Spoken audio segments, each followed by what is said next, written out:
महाराष्ट्र से लेकर उत्तर प्रदेश तक सियासी बयानबाजी और पोस्टर वार के बीच उपचुनाव के ठीक पहले सूबे में सियासी सरगर्मी बढ़ चुकी है।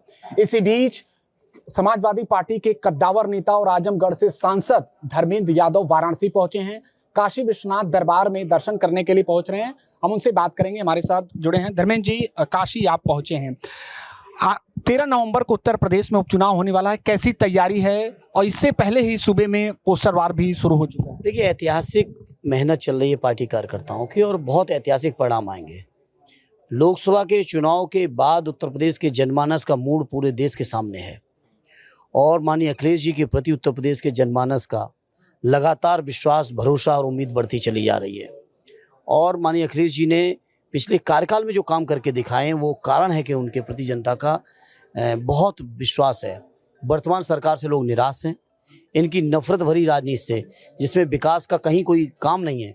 मैं बनारस में बैठा हूँ, यहाँ के लोगों को सपना दिखाया गया था कि क्योटो बनाया जाएगा, बनारस शहर को माँ गंगा का साफ किया जाएगा। अगर बनारस के लोग इस बात को मानते हो कि क्योटो बन गया हो तो शायद उनकी कुछ बात को मान सकते हैं, लेकिन कोई बनारसी इस बात को नहीं मानेगा कि कहीं क्योटो बना है या माँ गंगा की कोई सफाई हुई है। अभी दिल्ली के प्रदेश अध्यक्ष जमुना नहाने चले गए, बीमार हो गए, तो ये है इनके नमामि गंगे विभाग के काम। तो बीजेपी के लोगों ने झूठे वादे बहुत कर लिए, लोग गुमराह भी हुए कुछ चुनावों में, लेकिन अब लोगों के समझ में आ चुका है।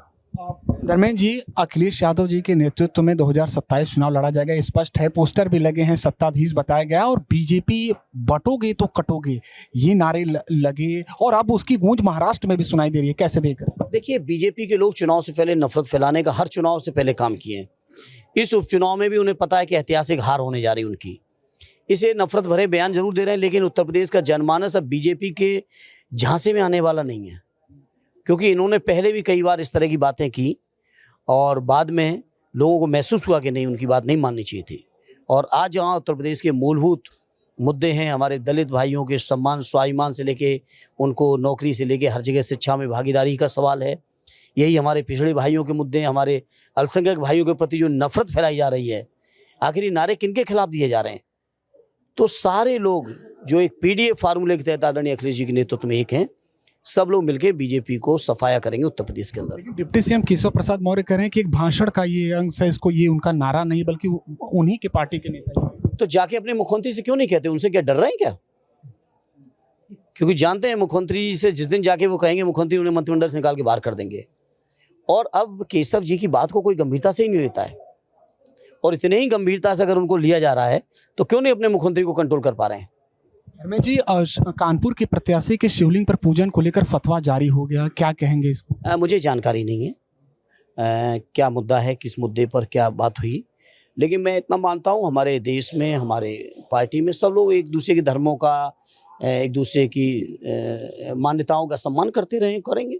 कुछ अंतिम सवाल। करहल पर भारतीय जनता पार्टी आरोप लगा रही है कि परिवारवाद वहां पर हावी है, क्यों एक ही परिवार से टिकट दिया? तो बीजेपी ने क्या किया? बीजेपी पहले बताए उसने क्या किया है। हम लोगों पे आरोप लगाने से पहले बीजेपी खुद देखे क्या कर रही है। वो सोचते हैं कि परिवार में लड़ाई लगा के, रिश्तेदारों में लड़ाई लगा के परिणाम बदल देंगे, तो ये परिणाम बदलने वाला नहीं है। तेज प्रताप जी ऐतिहासिक वोटों जीतेंगे।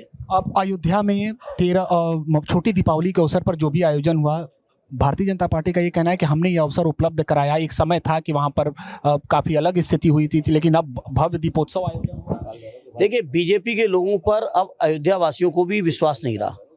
वहाँ के गरीबों के घर उजाड़े गए, उनकी ज़मीनें कब्जा की गई हैं, बड़े बड़े लोगों को ज़मीनें दी गई वहाँ कब्जा करके, उनको जायज़ मुआवजा नहीं मिला, उनकी दुकानों पे बुलडोजर चलाए गए। आज अयोध्या के लोग ही अगर बीजेपी से संतुष्ट होते तो वो जीते होते, लेकिन आदरणीय अवधेश प्रसाद जी की जीत ने ये साबित कर दिया कि बीजेपी के कार्यकलापों से, उनकी नीयत से, उनकी नीति से अयोध्या वासी खुद ही असंतुष्ट हैं। इसीलिए आदरणीय अवधेश जी को इतना बड़ा सम्मान उन्होंने दिया है। अंतिम सवाल, 2027 में रूठे हुए जो लोग हैं, जो कुछ दल चले गए, उनको भी लाने की कवायद होगी धर्मेंद्र जी? अब देखिए, चुनाव है, जो भी चीज़ें होती रहेंगी वो अलग पार्ट है, लेकिन सबसे बड़ी जो फैसला आता है वो जनता का आता है, और जनता का विश्वास माननीय अखिलेश यादव जी में है। 9 की 9 सीटों पर क्या कहें? और अच्छा होता कि मिल्कीपुर भी हो रहा होता। बीजेपी के लोग मिल्कीपुर के चुनाव से भाग गए, उन्हीं के उम्मीदवार की पिटीशन विड्रॉ नहीं की, जबकि विड्रॉ कर लेना चाहिए था।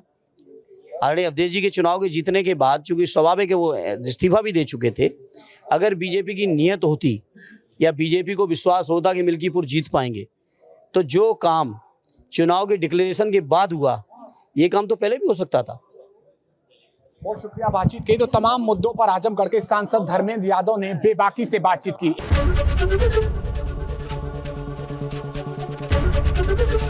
एबीपी गंगा, खबर आपकी, जुबान आपकी।